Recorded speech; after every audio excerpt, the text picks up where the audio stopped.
আরজি কর কাণ্ডের জের বড় ক্ষতি হয়ে গেল অরিজিৎ সিংয়ের। নিজেই এক্স হ্যান্ডেলে নিজের ক্ষোভ উগরে দিলেন গায়ক। দিন কয়েক আগে নিজের এক্স হ্যান্ডেলে রাস্তায় নামার হুমকি দিয়েছিলেন গায়ক। বোঝা গিয়েছিল আরজি কর কাণ্ডে তিনি ঠিক কতটা বিরক্ত। এবার লিখলেন বেড়ালের গলায় ঘণ্টা বাঁধবে কে। সে সঙ্গে গায়ক জানান তার গান বন্ধ হয়ে গিয়েছে এই ঘটনার জেরে। অন্যদিকে বিদেশ থেকে ফিরেই একবার হাসপাতাল আর বাড়ি করতে হচ্ছে অভিনেতা তথা তৃণমূল সাংসদ দেবকে। আচমকাই অসুস্থ হয়ে পড়েছেন নায়কের বাবা গুরুপদ অধিকারী। বাড়িতে এমন বিপদ, স্বাভাবিকভাবে এই মুহূর্তে তিনি পরিবারকেই সময় দেবেন, কিন্তু কোনো কথাই শুনতে বা বুঝতে রাজি নয় দর্শকদের একাংশ। উগরে দিয়েছেন এক গুচ্ছ ক্ষোভ। কেউ মন্তব্য করেছেন, বাবাকে আরজি করে ভর্তি করলেন না কেন। অন্যদিকে আরজি কর কাণ্ডের পর নতুন পদক্ষেপ federation of cine technicians and workers of eastern India. টলিপাড়ার সব প্রযোজকদের কাছে চিঠি পাঠালো ফেডারেশন। দাবি একটাই, ইন্ডাস্ট্রির সব মহিলা কলা কুশলীদের জন্য পরিষ্কার পরিচ্ছন্ন ওয়াশরুম এবং বিশ্রাম ঘর প্রয়োজন। অন্যদিকে সুদূর মুম্বাই থেকে কলকাতা উড়ে এসেছিলেন তিলোত্তমার বিচারের দাবিতে। পায়ে পা মিলিয়েছিলেন প্রতিবাদ মিছিলে। কথা হচ্ছে বলিউড পরিচালক বিবেক অগ্নিহোত্রীর। তবে মিছিলে পা মিলিয়েই হলো বিপত্তি। কিছু ক্লিপিংস ভাইরাল হতেই দ্য কাশ্মীর ফাইলসের পরিচালককে ঘিরে ঘনীভূত হলো বিতর্ক।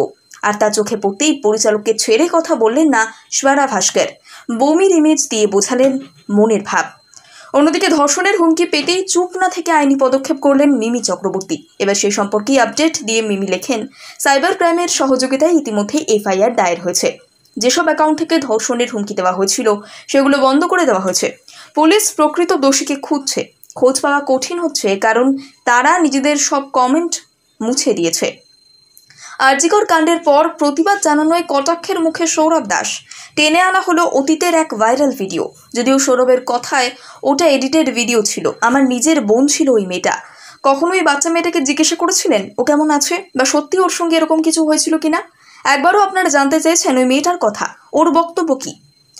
বাংলাদেশ ভাসছে বন্যায়, আর এমন পরিস্থিতিতে সাহায্যের হাত বাড়াতে এগিয়ে এলেন দুই বাংলার জনপ্রিয় অভিনেতা চঞ্চল চৌধুরী।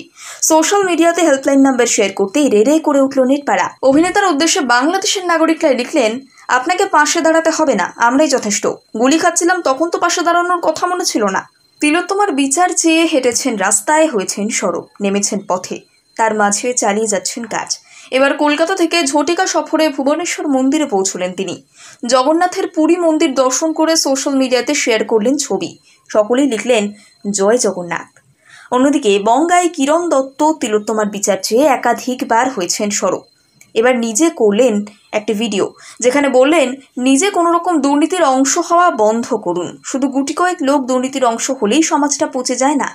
আপনার মতো সবাই ভাবছে আমি একা সৎ হয়ে কি করব। মনে রাখবেন, আপনি খারাপ হলে সেটা ঘুরে আপনার কাছেই ফিরে আসবে।